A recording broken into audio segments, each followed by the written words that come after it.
Hi everyone, it's Michael, and today's video is all about unpacking and repotting my orchids in their transition from Colorado to California. Now, I will link the video below where I packed and shipped all my orchids, but I'm doing this one a little differently because I'm starting at the end because I had a huge discovery that was so obvious that now in retrospect, I can't believe I didn't think of this. But that revelation is I should not have watered my orchids before shipping them. So what I did is I watered all of my orchids right before I packed them to make sure that I could get the roots out of the containers easily and that they had like a nice flush of water before they went without water for a longer period of time. Which ended up being about 5 to 6 days, depending on which shipment it was. So what I should have done was given the orchids a flush of water when they were still in their pots in Colorado, pulled them out, and then put them under a strong source of moving air to dry them out before I package them. Because the biggest ramification from this transition, and it only impacted a few of them, was that the water, even though it was just a very, very small amount, caused some water spotting and some bacterial rot, which I now have to treat. So that's kind of unfortunate that I just discovered that because it's so common sense. I can't believe I didn't think of it that way. But I just did this process backwards. So moving forward, I would advise you, if you're going to ship your orchids, I would tell you, give them water, take them out of their containers, and this is specific to semi-hydroponics, of course. Take them out of their containers so that they're bare root. Let them air dry or have a nice strong moving source of air to kind of dry them all the way out. Then wrap them, package them up, ship them, and then when they arrive, immediately give them a good flush of water. I think that's the way I should have gone. And even though it only impacted a few of them, it did impact them pretty significantly. So this was a big oversight on my part, which I wanted to open with. So that being said, let's jump in so you can see what the actual process looks like and what I'm talking about. Holy cannoli, you guys. I just unpacked all of my glass and there was only one casualty, and it was totally my fault while I was unpacking. So I'm super, super pleased. I did not ship this glass. I took it on a road trip with me, and everything arrived just as it was supposed to. So I'm super, super pleased. I think my orchids should be arriving anytime. And to prepare for their arrival, I've got my humidifier running, and I just got my humidity monitor up and running as well, so we can kind of assess how things are going. But things are starting to shape up really, really well. You guys, I'm so excited. My orchids arrived today, so I get to open it up and see how everything traveled. Only 2 out of the 3 boxes arrived. I'm not quite sure why the third one is taking a little bit longer, but I did check on the tracking and it says it's in transit. And fortunately, I insured everything. Thank you. Some of my subscribers were asking if I insured everything, and the answer is yes, I did. So I feel good about everything. I think everything is going just as it should. So let's open it up and see how these traveled. You will notice that there is a big ding in this box here. So apparently saying fragile is kind of negotiable, but I think everything should be fine. But let's get them open.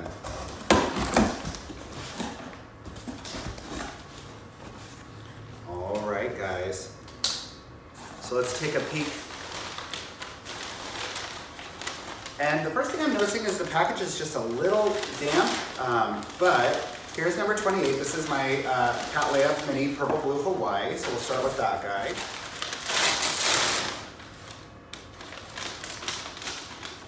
All right, you guys, yay! It looks a little sad and it looks a little dehydrated, and one of the leaves is kind of crushed down, but it appears otherwise to be just fine. Yay, that makes me super happy. Okay, so what I'm gonna do now is I'm gonna grab the appropriate and corresponding container. As you just saw, I just set out all of my glass containers. I'm gonna put this back in its original container, and the answer is no, I'm not gonna water it immediately. I'm actually gonna turn on my high-powered ceiling fan and let all of these air dry, because again, I don't wanna allow water to sit in any of these critical areas. Like I mentioned, when I first opened it, the first thing I noticed was it was slightly damp. So if these have been sitting in a damp climate for about 5 to 6 days of transit, I wanna make sure that they're fully dried out before I incorporate water in.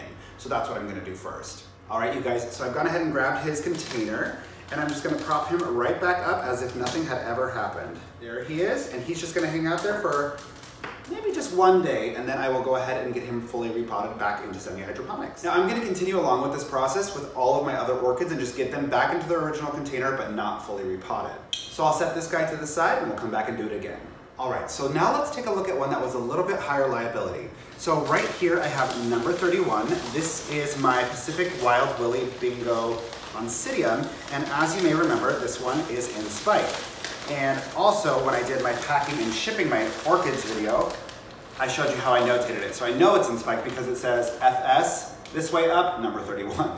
So now I'm gonna unpack this and just see how that flower spike traveled. This is what makes me nervous, but I'm really, really hoping for a happy ending here.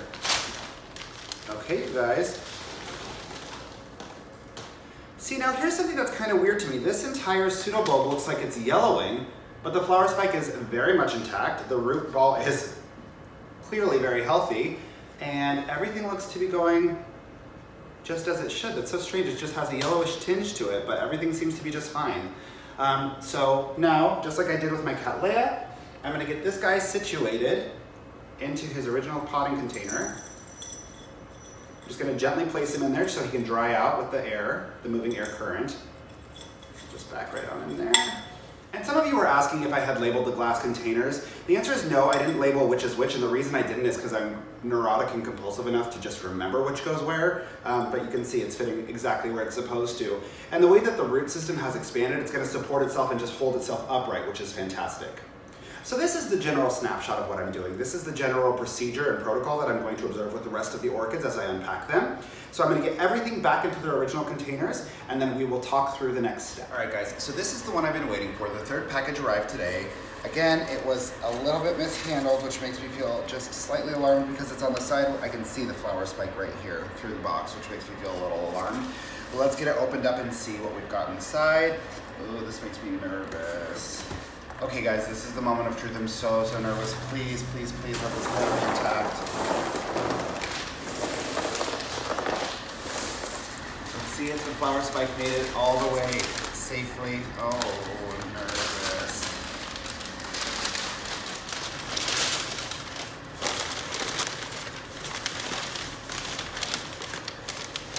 It started to bloom inside of here. Oh wow, so not only is the flower spike okay, you guys, it started to bloom in transit. Oh wow. Oh, that's so awesome. So, well, that's so positive. Yay! There are some discolorations on the tips of the leaves, so I don't think it liked being put away slightly damp. I think the humidity in here caused that. But otherwise, this is just doing its thing. Oh my gosh, I'm so excited. I can't believe it bloomed while it was in transit. That's crazy.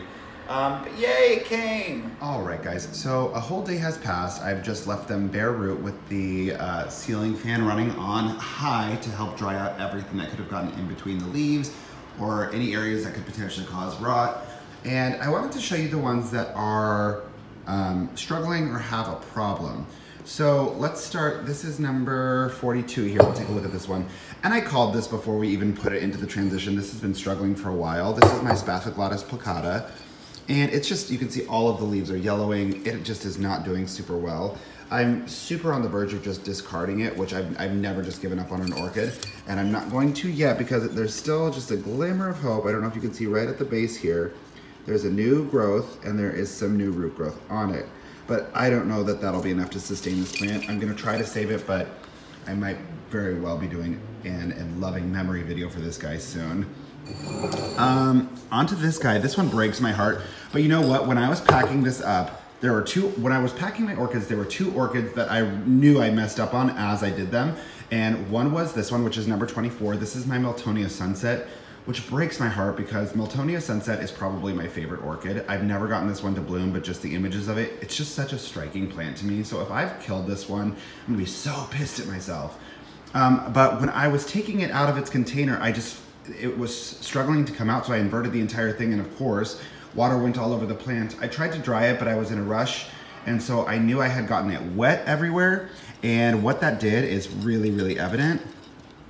I don't know if you can see all over the tips of the leaves, but there are these little speckles going everywhere, and that's just from water sitting on it for 6 days. But the thing that really pre-existed this shipping issue is down here at the base, and I guess I wasn't paying close enough attention to it because it had been doing so well.